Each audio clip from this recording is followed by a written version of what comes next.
balon-balonan. Mag-add tayo ng salt. Malinis na to, nilinis ko na. Hindi ko na pinakita sa inyo. Add lang tayo ng mga 2 ganitong salt. Paminta. Add tayo ng paminta. Maglagay tayo ng kalamansi. Salain natin yung buto. Ayan, mga 5 piraso. Itong ginawa kong atay balon-balonan is 1 kilo. Natin ito, haluin natin. Haluin natin hanggang sa mahalo. Ayan, halo-haluin natin para mag-mix yung mga ingredients na nilagay natin. Then, tubera natin. Set aside natin to ng mga 5 minutes. Hindi ko lang kung kalahati to. Kalahating ganito. Cornstarch ito. Flour. Ang ganito din flour. Dapat pantay yung ano niya. Dapat parehas pantay ang sukat niya. Kalahating cup na ganito. Then mix lang natin.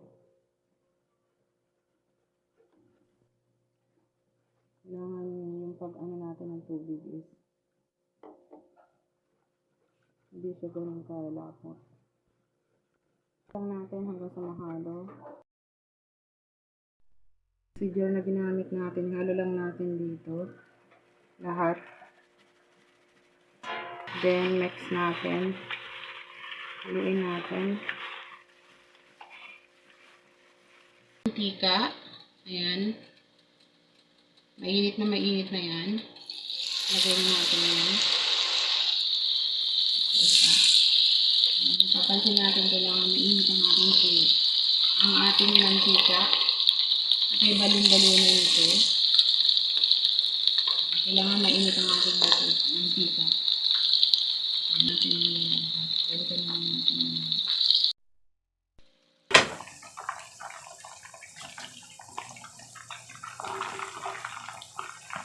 crispyhin lang natin to guys.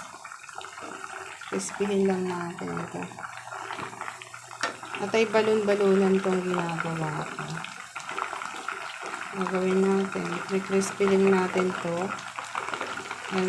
Nilakasan ko yung apoy. Ayan.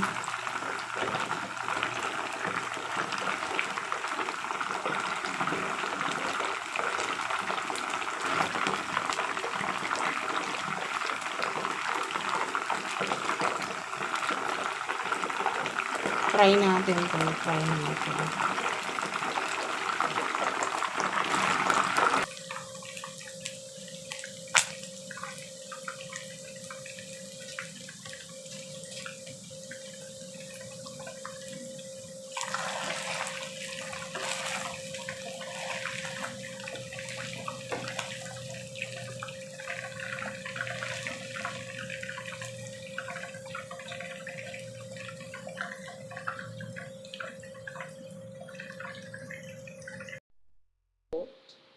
Ayan.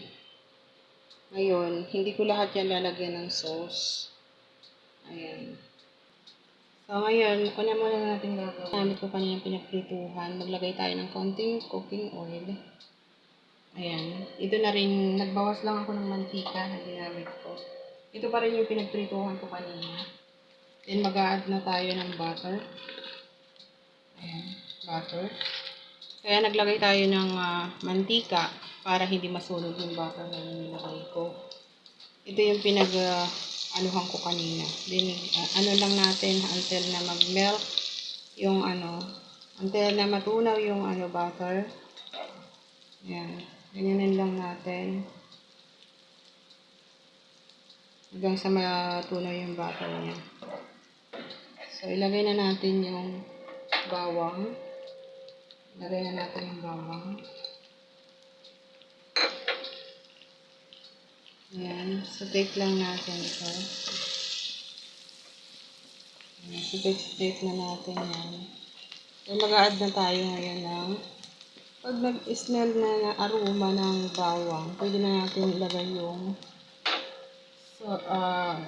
toyo or soy sauce. Mga 5 kutsara. Then mag-add na tayo ng 5 kutsarang brown sugar. Then, i-ano lang natin, hinaan natin yung apoy para hindi siya maano. I-melt lang natin, kumbaga, ano lang natin ito. Haluin lang natin. Until na maano. Haluin lang natin.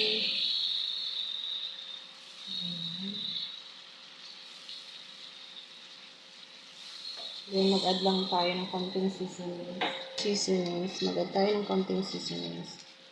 Then, yung pinakita ko sa inyo kanina, yung atay balon-balonan, hindi ko lahat ubusin. Konti lang ilalagay ko.